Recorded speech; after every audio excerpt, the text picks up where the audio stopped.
Hello दोस्तों। अगर आप हिस्ट्री को पढ़ते हैं तो वहाँ पर आपने देखा होगा कि टाइम टाइम के ऊपर हमारे इंडिया में बाहरले देशों से फॉरेन एम्बेसडर्स आते रहे हैं। अगर सबसे पहले फॉरेन एम्बेसडर की बात करें तो उसका नाम है मेगास्थनीज, जिसने इंडिया की सोसाइटी के ऊपर एक किताब लिखी जिसका नाम है इंडिका, जो कि ऑल दो लॉस्ट हो चुकी है, पर उसके जो हमारे को रेफरेंसेस बाकी किताबों में मिलते हैं उसके थ्रू हम इंडिया की सोसाइटी को जानने की कोशिश करते हैं। अगर राजा की बात करें कौन सा राजा था उस टाइम के ऊपर, तो वो है चंद्रगुप्त मौर्य, क्योंकि सबसे बड़ा साम्राज्य हमारे इंडिया में पहली बार देखने को मिला था by the name of Mauryan empire. तो क्योंकि बहुत सारे फॉरेन एम्बेसडर हैं तो ये एक नई सीरीज़ है जो मैं आपके लिए लेके आया हूँ, जहाँ पर मैं एक एक करके हर एक फॉरेन एम्बेसडर को डिस्कस करूँगा, उसके जो इंपॉर्टेंट चीज़ें हैं जो आपको पेपर में भी पूछी जा सकती हैं, ताकि कल को आपको ये दिक्कत ना आए कि आपको फॉरेन एम्बेसडर्स की या तो क्रोनोलॉजी याद नहीं है या जो उसने इंपॉर्टेंट काम किए उसके बारे में आपको एक बार रेफरेंस मिल जाए, ताकि पेपर में जाके आपको थोड़ा बहुत कॉन्फिडेंस हो कि ये भी चीज़ें मैं करके आया हूँ। नहीं तो जैसे बहुत सारी चीज़ें हम पढ़ते हैं तो उसमें ये छुप जाती हैं, ये दब जाती हैं, जिसको बच्चे अलग से नहीं तैयार करते। तो आइए इस पूरी सीरीज़ को शुरू करते हैं। जितने भी पहले सीरीज़ हुई हैं वहाँ पर आपने बहुत ज़्यादा प्यार दिया, तो उसी के चलते मेरे को लगता है कि आपको ये सीरीज़ भी पसंद आएगी। तो मैं आशा करता हूँ कि आप इसके लिए आशावान होंगे। तो सबसे पहले मेगास्थनीज की बात करते हैं। टाइम पीरियड है वही सेम 4th सेंचुरी बीसी के आसपास, वहाँ पर भी 302 से लेकर 298 बीसी। तो सबसे पहले जो आपने चीज़ ध्यान में रखनी है वो है ये किसके थ्रू भेजा गया था। तो आपको पता होगा कि 326 बीसी की अगर हम बात करें तो उस टाइम के अंदर अलेक्जेंडर की इन्वेजन होती है हमारे इंडिया में। और जब ये अलेक्जेंडर की इन्वेजन होगी तो ऑल दो वो खुद तो वापस चले जाएगा, पर अपने जनरल्स को ये पंजाब, ये अफगानिस्तान की जितने भी साइट्स हैं वहाँ पर एज अ रेजेंट बिठा जाएगा कि आप मेरे बिहाफ के ऊपर रूल कर सकते हैं। तो वहाँ पर उसका एक जनरल होगा जिसका नाम है सेल्यूकस निकेटर। तो वो वहाँ पर अपना पूरा साम्राज्य को संभाल रहा है, तो उसकी लड़ाई होगी चंद्रगुप्त मौर्य के साथ। और उस लड़ाई के बाद चंद्रगुप्त मौर्य जो है अफगानिस्तान के कुछ इलाके अपने हिस्से में शामिल कर लेगा, तो फ्रेंडली रिलेशंस बन जाएंगे। तो उसी के चलते सेल्यूकस निकेटर अपना एक राजदूत अम्बेसडर भेजेगा चंद्रगुप्त मौर्य के एम्पायर के अंदर, जिसको हम जानते हैं bye the name of Megasthenes. और जब वो इस कोर्ट में आया तो उसने किताब लिखी जिसका नाम है इंडिका।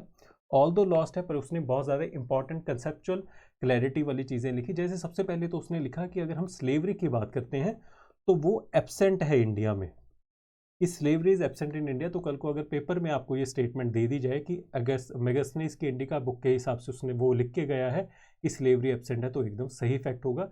जैसे अगर हम बात करें पिछली बार अगर 2022 के प्रीलिम्स की बात करें तो वहाँ पर कौटिल्या की अर्थशास्त्र में से क्वेश्चन पूछा गया था।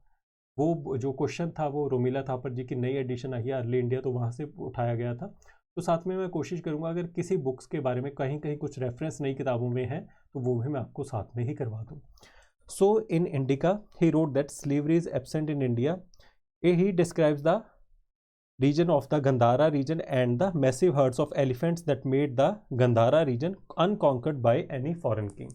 गंधारा जी ने ये पाकिस्तान की साइड से शुरू होते हुए पूरा गंगा की अगर हम वैली की बात करें तो उसको ये रेफर कर रहे हैं।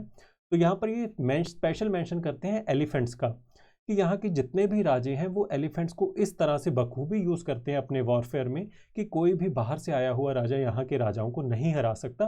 तो एलिफेंट्स का एक जो फैक्ट है आप पक्का से ध्यान में रखेंगे।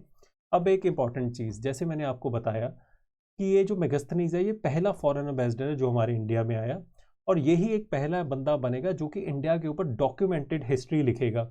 तो इसी वजह से मेगास्थनीज को कहा जाता है that he is the father of Indian history.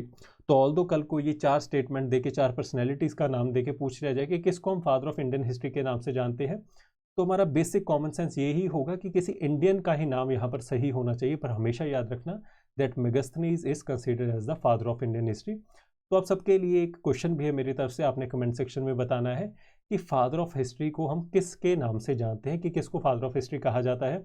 आपको साथ में हिंट भी है कि उस बंदे को फादर ऑफ लाइज के नाम से भी जाना जाता है। तो प्लीज़ कमेंट सेक्शन में इसको बताइएगा।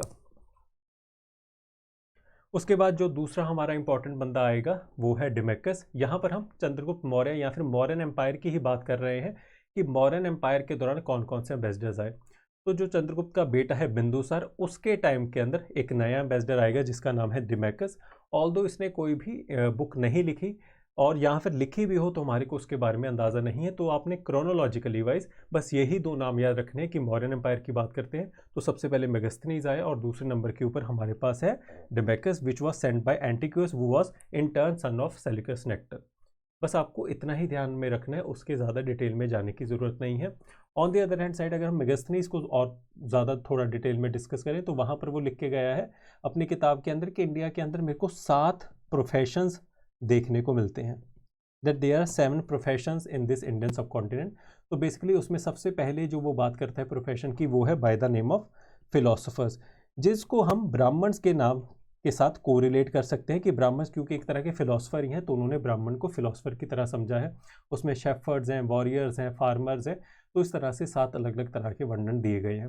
अगर आप इस पूरे लेक्चर की PDF को डाउनलोड करेंगे तो वहाँ पर इन डिटेल सारा कंटेंट दे दिया गया है, पर जितने इंपॉर्टेंट पॉइंट्स हैं वो मैंने आपको समझा दिए।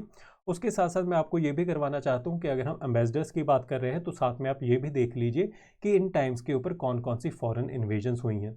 तो सबसे इनिशियल फेज़ में अगर मैं बात करूं महाजनपद की, तो महाजनपद में टोटल 4 हमारे पास महाजनपद है, जिसमें से मगध निकल के आएगा सबसे बड़ा महाजनपद, जिसमें आगे चल के मौर्यन एम्पायर आएगा। पर इस टाइम के ऊपर क्या है कि सबसे पहले हमारे पास है यहाँ पर शिशुनागा डायनेस्टी, फिर हमारे पास है नंद डायनेस्टी, और इनिशियल फेज़ की अगर बहुत छोटे टाइम पीरियड की बात करें तो यहाँ पर है हिरण्यका डायनेस्टी।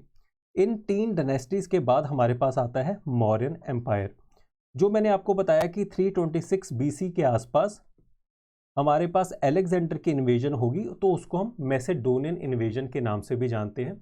ये मैं आपको इस पर्पज से करवा रहा हूँ कि कल को आपको क्रोनोलॉजी में इन्वेजन्स लगानी आ जाए कि कौन सी इन्वेजन सबसे पहली हुई है, कौन सी बाद में हुई है, क्योंकि जब हम बाद में देखते हैं तो शाकास, पार्थियंस, कुशान्स, ये एक लाइन में इन्वेजन्स होते जाएंगे after the disintegration of the Mauryan empire.